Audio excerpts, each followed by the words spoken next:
the Philippines, Mexico, and these are little bleeps that are coming up. Little talking balloons, you know what I mean?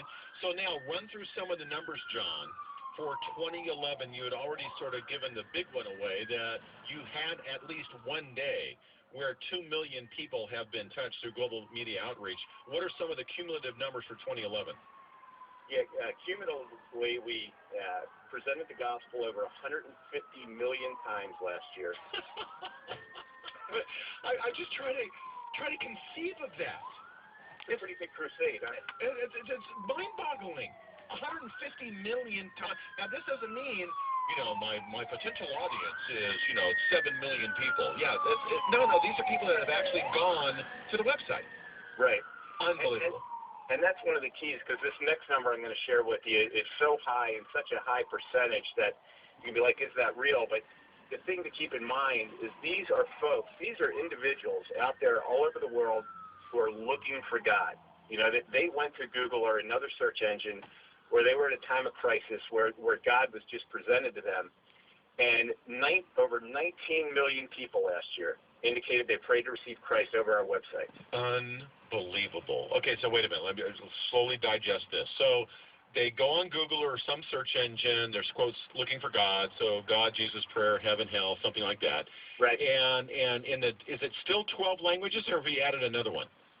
Actually, we've added 11 more. We're up to 23 languages now. Wow. I had you on like 4 or 5 months ago. No way. So you're 23 languages now?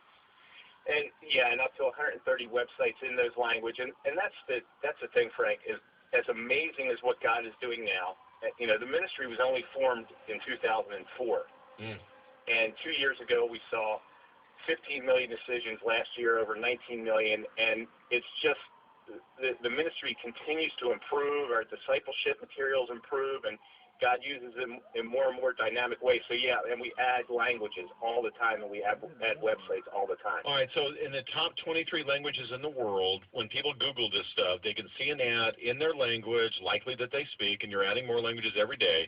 And you had 150 million people go through a gospel presentation last year. 19 million people indicated decisions. You got 2.5 million people that asked you for email follow-ups and had a dialogue with an online counselor. Dude, are you kidding? This is 2 million people? It's I mean, how many times do you give out your email address? No matter how excited you are about whatever you see on the web, you're like, I'm not giving my email out. Right. 2.5 million out of 19 million gave us their email. Of course, we're trying to find ways to get that number up even higher, but those are just initial emails, too. That says nothing to the fact of, these repeat conversations that we have going on. Now, John, before I let you go, I got like 1 minute. You had something really neat happen. You know what? It should wait. When we come back, I want you to tell me about what happened on a few days before New Year's Day. A lot of Calvary Chapel pastors got together and did something very special. I want you to share that, and I don't want to give too much away. Quick break. We'll continue with John Blanford. He is the Regional Director for Global Media Outreach. And you want to see something really fun, what God's doing, the quote, in real time? Just go to, those of you listening online or listening to the podcast, go to GreatCommission2020.com.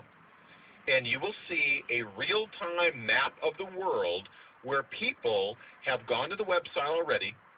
They've read the 4 spiritual laws. They've indicated a decision for faith. And that's the bubble that you see. Literally.